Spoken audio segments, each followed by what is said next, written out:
Salam, puji Tuhan. Tidak lupa saya ucapkan selamat sore menjelang malam dan selamat kita bertemu dalam kasih Tuhan Yesus Kristus. Puji Tuhan. Saat ini saya mau belajar untuk merenungkan firman Tuhan buat kita semua.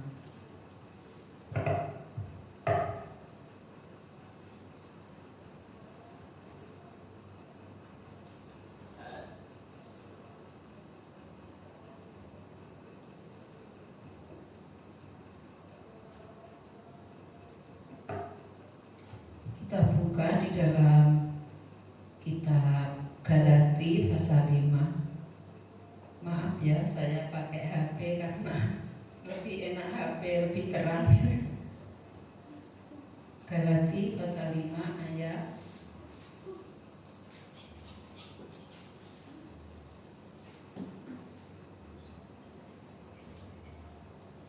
16. Judulnya hidup menurut daging atau roh. Maksudku ialah hiduplah oleh roh, maka kamu tidak akan menuruti keinginan daging. Sebab keinginan daging berlawanan dengan keinginan roh, dan keinginan roh berlawanan dengan keinginan daging. Karena keduanya bertentangan, sehingga kamu setiap kali tidak melakukan apa yang kamu kehendaki. Akan tetapi jikalau kamu memberi dirimu dipimpin oleh roh, maka kamu tidak hidup di bawah hukum Taurat. Perbuatan daging telah nyata, yaitu percabulan, kecemaran, hawa nafsu, penyembahan berhala, sihir, perseteruan, perselisihan, iri hati, amarah, kepentingan diri sendiri, percideraan, roh pemecah, kedengkian, kemampuan, pesta pora, dan sebagainya. Terhadap semuanya itu kuperingatkan kamu seperti yang telah kubuat dahulu, bahwa barang siapa melakukan hal-hal yang demikian, ia tidak akan mendapat bagian dalam kerajaan Allah. Tetapi buah roh ialah kasih, sukacita, damai sejahtera, kesabaran, kemurahan, kebaikan, kesetiaan, kelemah lembutan, penguasaan diri. Tidak ada hukum yang menentang hal-hal itu. Barang siapa menjadi milik Kristus Yesus, ia telah menyalibkan daging dengan segala hawa nafsu dan keinginannya. Jikalau kita hidup oleh roh, baiklah hidup kita juga dipimpin oleh roh. Dan janganlah kita gila hormat, janganlah kita saling menantang dan saling mendengki. Amin. Ini adalah surat daripada Rasul Paulus untuk jemaat yang ada di Galatia, dan juga untuk kita yang ada pada malam hari ini.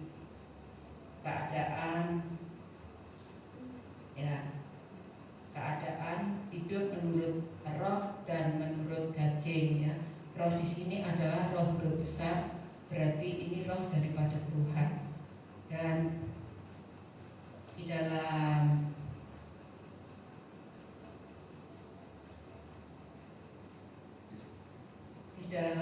kitab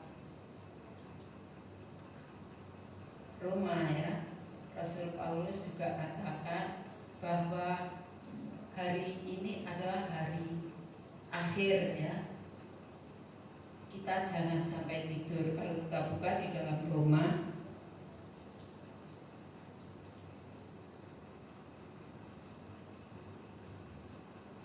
pasal 13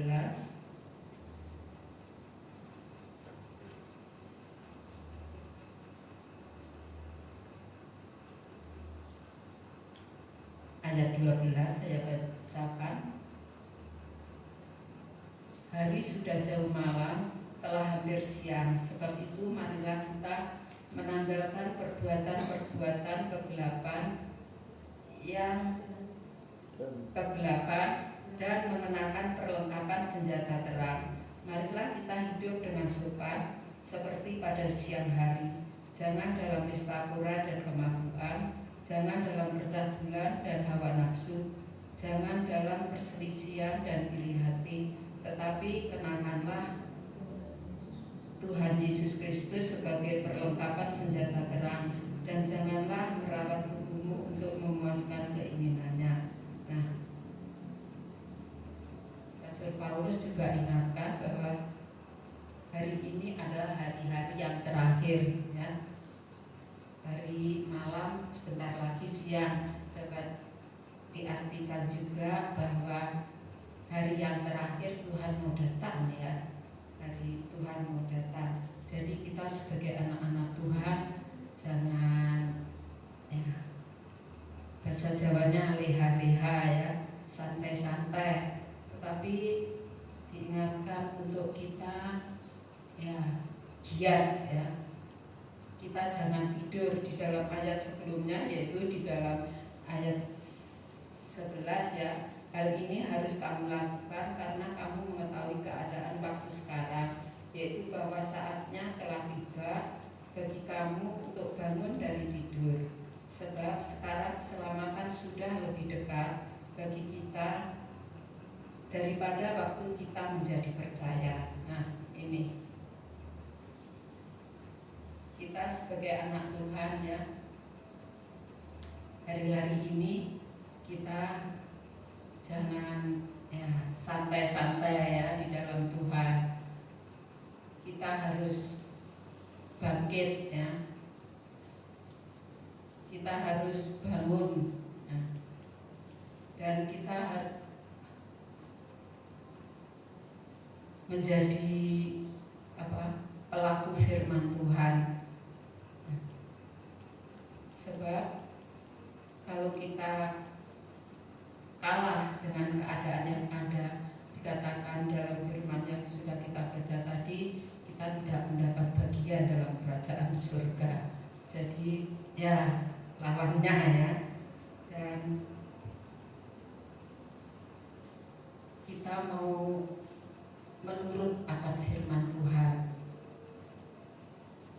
Kalau kita melihat, ya, di sekitar kita, ya, mungkin hari-hari ini, ya, mereka mementingkan diri sendiri. Mereka tidak memikirkan orang lain, ya, acuh tak acuh dengan orang lain. Hal-hal yang sepele, ya, dibuat menjadi besar, ya, dibuat menjadi, ya, menjadi besar. Tetapi kita sebagai anak Tuhan yang mempunyai, ya, firman Tuhan, ya, kita harus bisa, ya, menguasai diri kita sendiri, ya. Memang sangat berat, ya, menguasai diri kita sendiri. Nah, tetapi itu firman Tuhan, ya, kita harus dapat mengendalikan diri kita, ya. Kita harus beda dengan orang yang di luar Tuhan. Mereka melakukan, ya, menurut kemauannya sendiri yang bertentangan dengan firman Tuhan. Tetapi kita sebagai anak Tuhan harus, ya, firman Tuhan itu boleh menjadi bagian dalam hidup kita, ya. Seperti, ya, contoh dalam keluarga, ya, kan tidak sama, ya, dalam keluarga yang satu sama yang lain, gitu, ya. Tapi perbedaan itu tidak membuat kita bertengkar, ya. Ya, perbedaan mesti, ya, siapa sih satu sama lain yang sama, kan tidak ada, ya. Tetapi biarlah perbedaan yang ada itu tidak membuat kita bertengkar atau, ya, pokoknya saling, ya, bisa jawabnya gelut, gitu, ya. Tapi biarlah firman Tuhan yang senantiasa kita dengar, ya, firman Tuhan yang senantiasa, ya, kita dengar, tidak lalu begitu saja, tetapi boleh tertanam di hati kita, ya, sehingga dalam menghadapi kehidupan ini kita boleh, oh iya, kalau melakukan ini tidak baik ya, kalau melakukan ini bertentangan dengan firman Tuhan ya. Kalau kita akan melakukan hal-hal yang salah, yang Tuhan ingatkan ya, sehingga kita menjadi berkat ya, kita boleh menjadi berkat buat ya sekitar kita ya.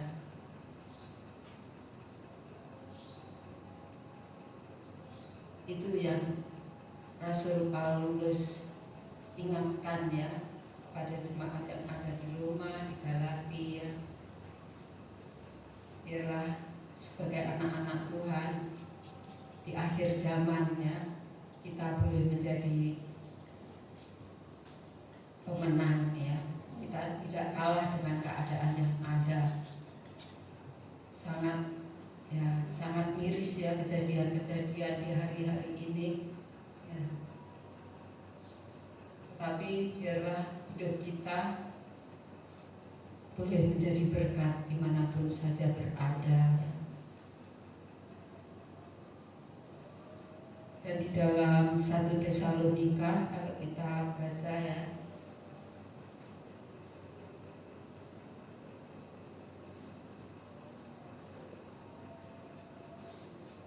1 Tesalonika pasal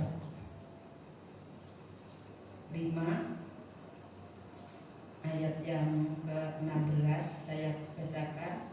Bersukacitalah senantiasa, tetaplah berdoa, mengucap syukurlah dalam segala hal, sebab itulah yang dikehendaki Allah di dalam Kristus Yesus bagi kamu.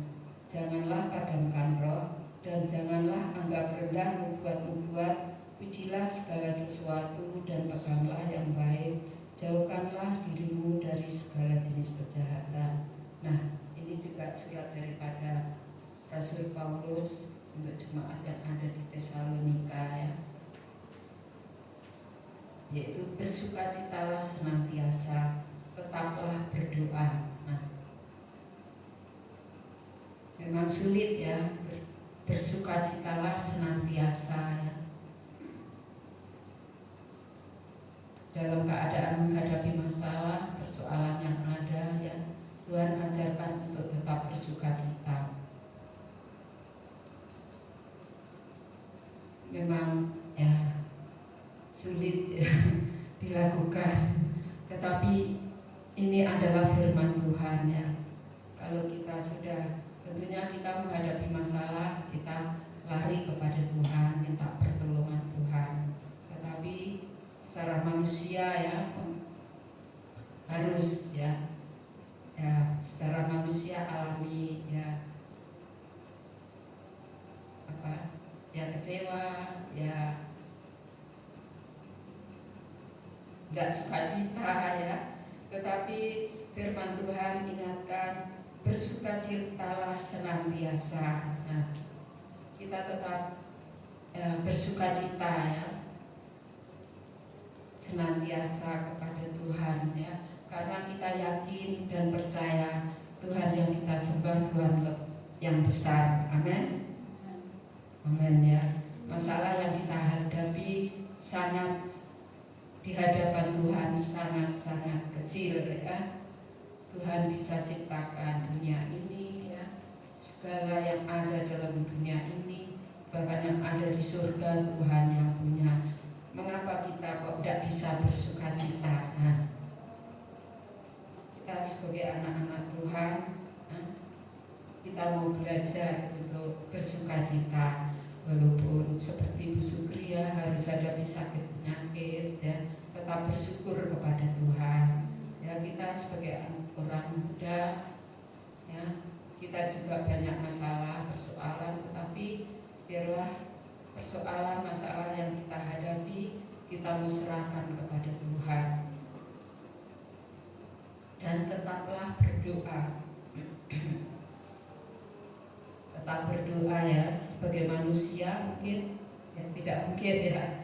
Saya juga mengalami ya, kalau tidak ada masalah ya, enak-enak ya berdoa tetapi kalau ada masalah ya 2 kali lipat ya. Itu manusia ya, tetapi Tuhan ajarkan tetaplah berdoa. Jadi apapun yang kita hadapi, baik suka, baik duka, apapun yang terjadi dalam hidup kita, kita mau tetap berdoa kepada Tuhan. Amin. Dan selanjutnya mengucap syukurlah dalam segala hal, sebab itulah yang dikehendaki Allah di dalam Kristus Yesus bagi kamu. Janganlah padamkan roh, yaitu roh besar adalah roh Tuhan. Dan janganlah anggap rendah nubuat-nubuat, ujilah segala sesuatu dan peganglah yang baik. Jauhkanlah dirimu dari segala jenis kejahatan. Nah, kita sebagai anak-anak Tuhan ya, segala jenis kejahatan apapun itu ya, kita menjauhkan diri kita dari kejahatan. Mungkin itu secara manusia jahat itu baik ya, tetapi di pemandangan Tuhan kalau itu jahat ya tetap jahat. Sebab itu kita tetap ya tunduk patuh akan firman Tuhan. Seperti tadi setelah kita baca bahwa kita menggunakan perlengkapan senjata terang, yaitu terang itu adalah firman Tuhan. Puji Tuhan, Bapak Ibu Saudara, firman Tuhan yang singkat kiranya boleh menjadi berkat buat kita semua. Dan waktu selanjutnya saya serahkan Bapak Gembala. Terima kasih.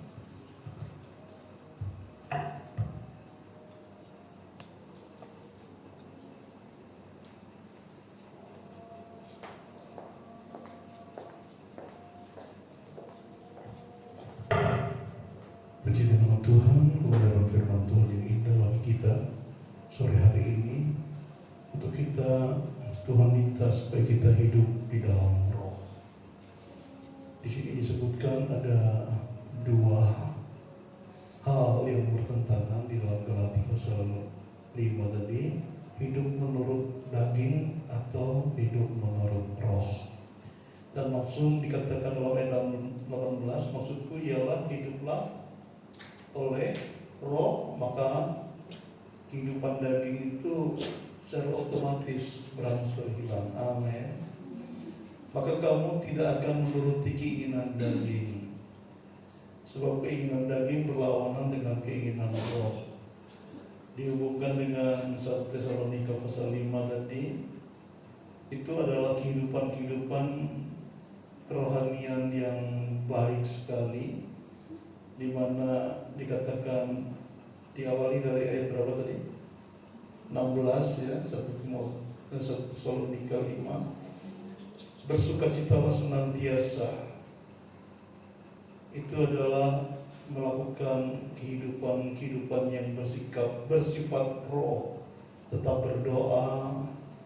Orang yang bersukacita pasti namanya bersukacita itu berdampak kepada kehidupan yang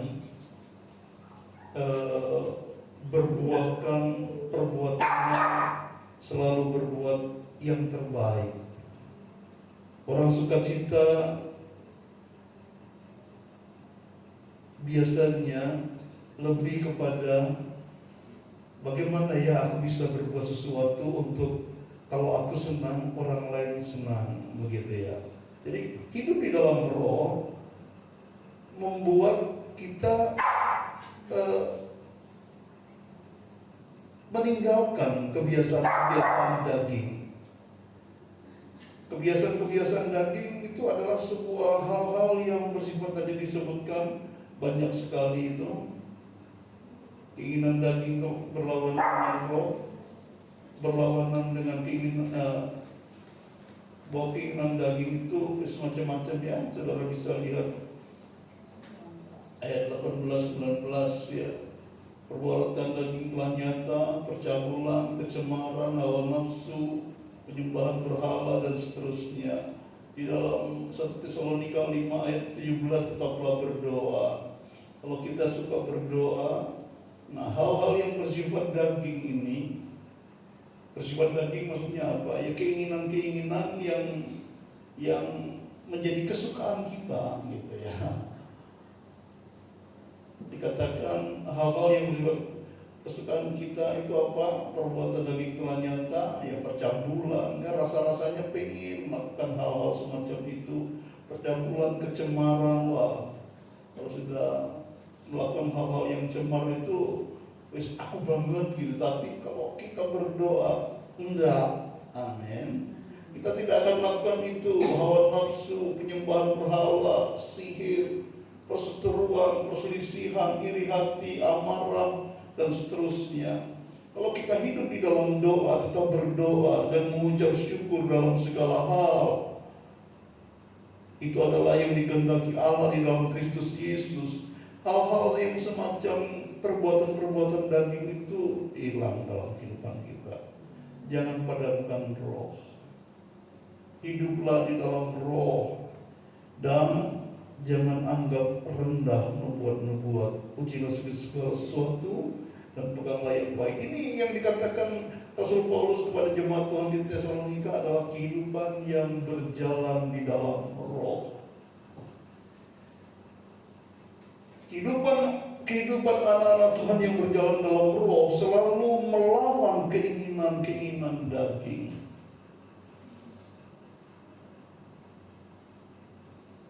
Keinginan-keinginan daging itu selalu berlawanan dengan roh, dan Allah rindu supaya kehidupan kita hidup di dalam roh. Ada pujian yang berkata, "Ku tahu hidupku."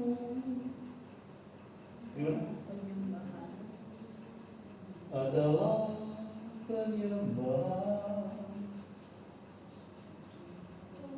Kau ciptakan ku dalam kemuliaan-Mu. Terus hidupku berharga di mata-Mu, segenap hidupku. Bukan persembahkan, ya, segenap hidupku persembahan. Jadi setiap apa yang kita kerjakan itu adalah persembahan kita untuk Tuhan, penyembahan kita kepada Tuhan. Jadi penyembahan kita itu bukan saat nanti kita memuji Tuhan terus ada kita dikasih oleh WL, ayo kita menyembah Tuhan, baru itu namanya penyembahan. Hidup kita itu penyembahan. Amin. Nah, itu artinya hidup kita dimanapun kita berada, kita bisa berjalan di dalam roh. Jadi hidup di dalam roh itu bukan nanti kalau kita berdoa terus berbahasa lidah, tetapi bagaimana kehidupan kita hidup di dalam mengucap syukur, hidup di dalam memberi pertolongan kepada orang lain. Hidup kita itu sudah menunjukkan bahwa apa yang kita kerjakan itu kita bekerja, kita melakukan hal-hal yang bersifat roh.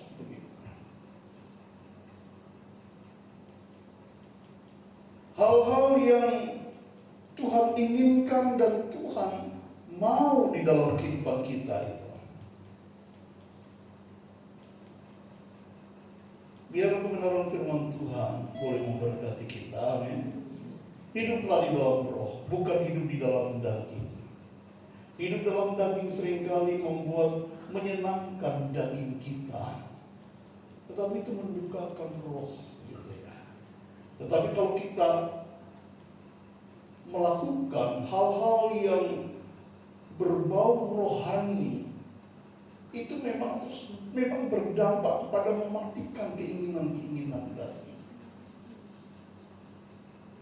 membuat kita semakin hidup dekat dengan Tuhan. Dan memang firman Tuhan katakan keinginan roh dan keinginan daging itu selalu berseberangan, bertentangan bahkan. Dan bagaimana kehidupan kita? Mau pelihara keinginan-keinginan daging atau keinginan-keinginan roh? Saya yakin dan percaya Makedonia Family adalah orang-orang yang rindu melakukan keinginan roh. Amin. Roh Tuhan bekerja dalam kehidupan kita, dan biarlah kehidupan kita semua diberkati malam hari ini. Tuhan memberkati kita. Kita masuk dalam doa, kami semua boleh berdiri.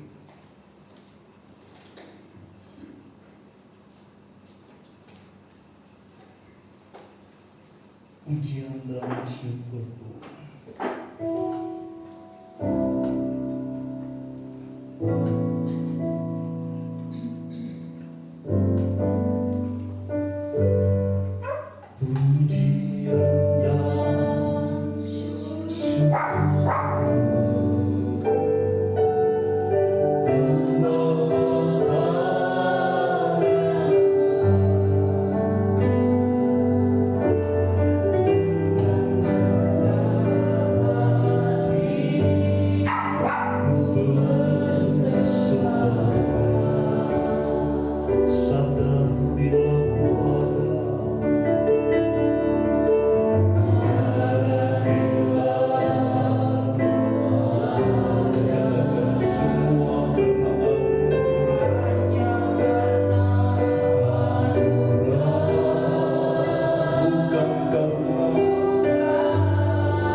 menjadi pelaku firman, sehingga kehidupan daging sedikit demi sedikit terkikis karena Roh Kudus yang bekerja di dalam kehidupan kami. Bukan roh daging kami, keinginan-keinginan daging kami dimatikan oleh Tuhan, sehingga dosa-dosa yang menggerogoti kehidupan kami boleh semakin hilang dan kami dikuduskan di dalam kebenaran firman Tuhan. Angkat segala keserakahan kami, roh percabulan di dalam kehidupan kami, kami patahkan di dalam nama Yesus. Kehidupan yang bersifat kudus di dalam Tuhan terus menjadi bagian kami, anak-anak-Mu. Amarah dipatahkan di dalam nama Yesus. Roh perpecahan tidak ada lagi di tempat ini, karena hidup kami mau persembahkan menjadi hidup penyembahan di hadapan Tuhan. Kami mau menyembah Tuhan bukan dengan lagu-lagu yang kami naikkan, tetapi dengan perbuatan-perbuatan kekudusan yang Tuhan berikan kepada kami, yang mau menjadi perilaku hidup kami, dan kami persembahkan itu untuk kemuliaan kebesaran nama Tuhan. Terima kasih Bapa, memberkati firman-Mu, memberkati Puspat Mimi yang sudah membawa kami kepada kebenaran firman-Mu, memberkati kami semua yang datang malam hari ini, memberkati Pak Kardi yang datang malam hari ini, memberkati Bu Niken bersama kedua anaknya Ibel dan Angelika, memberkati Bu Tuti, memberkati Alvina, memberkati Yona, memberkati Bu Sukri, memberikan kesehatan yang prima, kesembuhan dari segala sakit penyakit di dalam nama Tuhan Yesus Kristus. Berkati Bu Paini, berkati Bu Supat Mini, berkati kami hamba-Mu suami istri, berkati kami yang datang malam hari ini. Engkau tahu kami rindu hidup kami, hidup yang dijamah oleh Tuhan, hidup yang diberkati Tuhan, hidup yang menjadi penyembahan di hadapan Tuhan dimanapun kami berada. Saat kami berdagang, saat kami bersekolah, saat kami bersosialisasi dengan orang-orang di sekitar kami, saat kami, haleluya, mungkin berbelanja, berkendaraan, berapa saja, bekerja dimanapun kami berada, hidup kami adalah penyembah, hidup yang dipimpin oleh Roh Tuhan, sehingga kami boleh menjadi berkat, menjadi saksi bagi kemuliaan kebesaran Tuhan. Tuhan memberkati semua Bapak. Berkat Allah limpah atas kami. Saudaraku yang kasih dalam kasih Tuhan Yesus Kristus, terimalah segala berkat rahmat dari Allah Bapa, kasih sayang dari Tuhan Yesus Kristus, persekutuan di dalam Roh-Nya yang kudus menyertai kita dari saat ini sampai Maranatha. Tuhan Yesus datang yang kedua kali menjemput kita semua. Tuhan dipermuliakan, dibesarkan di dalam berkat nama Tuhan Yesus Kristus dan berdoa. Haleluya. Amin. Selamat malam. Tuhan berkati.